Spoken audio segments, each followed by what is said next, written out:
If you're feeling like there's always so much to do and not enough time to get it all done, I'm gonna share a very different approach to getting everything you want in less time. Woohoo! So to-do lists can be very helpful, right? You can stay organized so that nothing slips through the cracks. But they can also cause you to be unproductive.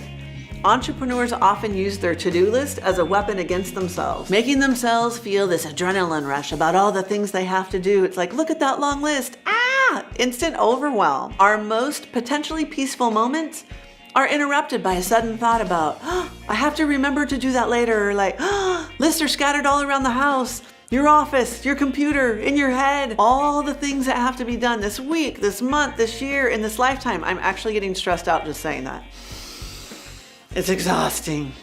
Hi, I'm Jeanna Gabellini of Masterpiece Coaching, and I've been helping entrepreneurs make more money and attract more 5-star clients with stress-free strategies for over 20 years. Now, I personally love making lists.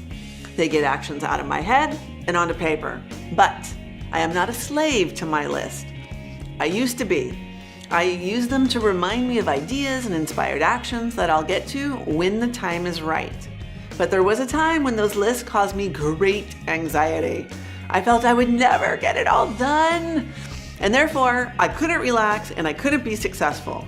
My belief was that if I took all the right actions, and a lot of them, it would result in me getting all the clients and the money I wanted.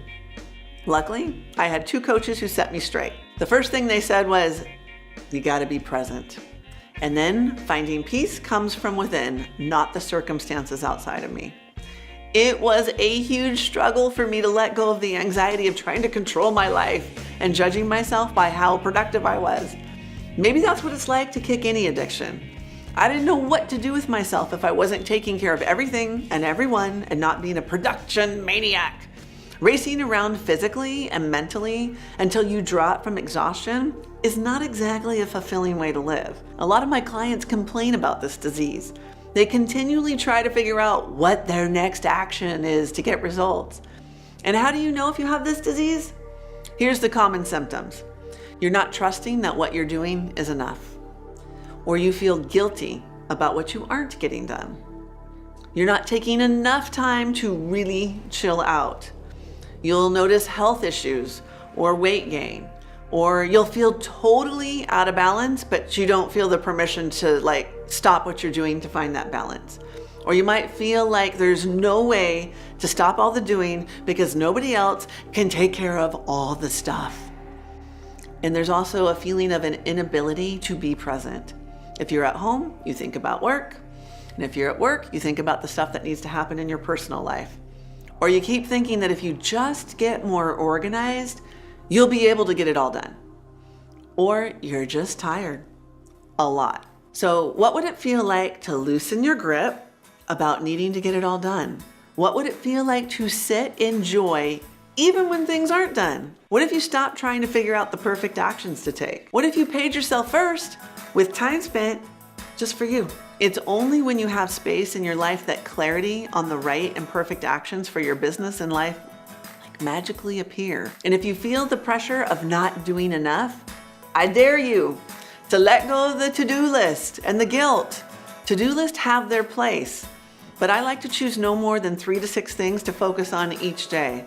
And when I'm in action, I only focus on the task at hand, and I enjoy it. If the action or the project takes longer than I had planned for, I make peace with that. I surrender to the reality, and I don't sweat it. I appreciate the time I did spend on it rather than what I didn't spend on it. Now, I love taking big, bold actions, but I'm also a fan of taking little tiny baby steps. It's a matter of what feels best in the moment. So what's more important to you? The quality of your life or the quantity of actions done? The funny thing is that when you focus on the quality of your life and the actions that you take above all else, all the important stuff gets done. Actions don't make your business grow. It's how you feel about the actions that you're taking that makes them effective or not. So I'd love to know in the comments below, what do you think about this approach? Does it sound heavenly? Does it sound crazy? Or that it would give you heart failure to move through life this way? One of my favorite tools for productivity, but staying in the flow, is my Speed Dial the Universe journal. It's a simple tool to intentionally create and receive what you really want every day. It's a fun and super speedy way to get fully focused, lined up with the right and perfect actions, and then open up, ready to receive your top tier desires every day. So you can grab a copy at speeddialtheuniverse.com, and cheers to flipping your easy switch.